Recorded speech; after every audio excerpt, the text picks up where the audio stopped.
When I heard they were coming, someone used the word ballet, and I couldn't picture it in my mind. I'm giving you some nice simple things since the camera's there. We're hockey players, right? So it's really awkward for us.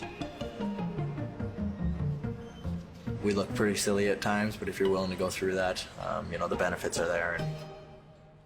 Okay, one arm at a time. We'll start with your shoulders, up and twist. It's called Essentrics, a type of active stretching that combines Tai Chi, physiotherapy, and ballet. Not just a way to improve flexibility, but also mobility. The range of motion is the main focus that we want the players to have, because it's more related to what they have to do on the ice compared to yoga, when you gotta stand and hold the position for quite a while. So it's important to stay in movement and go to the full range of movement. When you have a bit more flexibility in your muscles, you can twist it just a little further. That twist may have in the past caused an injury. This time your muscle can go a little further. Okay, now keep your ankle on the floor. Try to bend your back knee. Push. Sarah Esmond-White co-founded the fitness program with her mother, a former dancer with the National Ballet of Canada. For more than 15 years, they've worked with pro athletes and Olympians.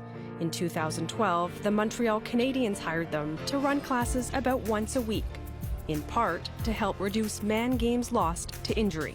I had some back problems early on in my career, and I found that doing the active stretching like this, my back has really benefited from it.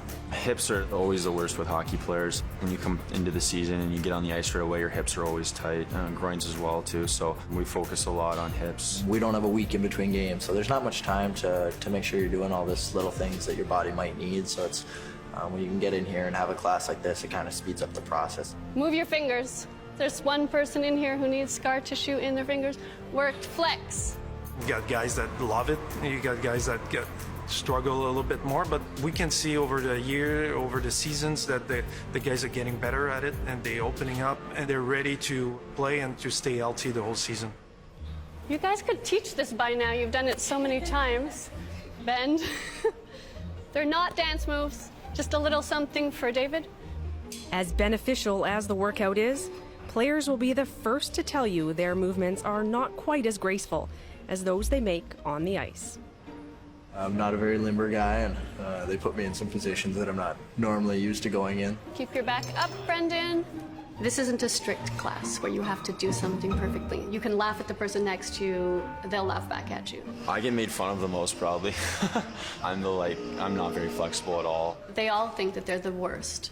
They all think that they're the most unflexible. We always get a good laugh out of when, if there's a trade or someone's called up, but, quickly they learn how to do it and how to benefit from it. They move so beautifully. I mean, I would almost say some of them could be dancers, but they probably wouldn't want me to say that.